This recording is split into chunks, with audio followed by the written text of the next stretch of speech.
के प्यार जो KGF के मिलल बिहार में, उहे प्यार आज फरिश्ते के मिला था।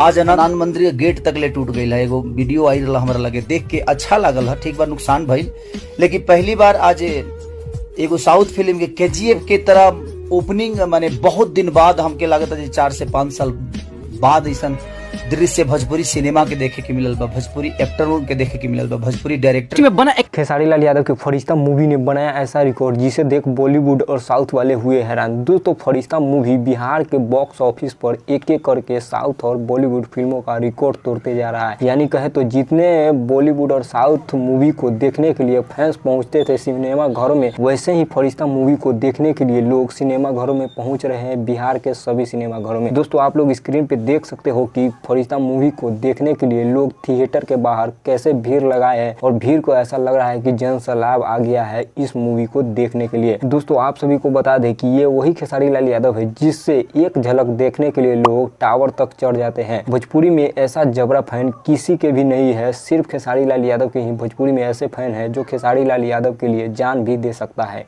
बहुत बड़ा फैन, जान दे सकते हैं, हम तो जान दे सकते हैं हमारा जैसा मत। वैसे आप सभी को फरिश्ता मूवी कैसा लगा आप सभी कमेंट करके जरूर बताइएगा, और खेसारी लाल यादव से जुड़ी हर अपडेट जानना चाहते तो प्लीज़ हमारे चैनल को सब्सक्राइब करके बेल आइकन प्रेस जरूर कर लिए। धन्यवाद।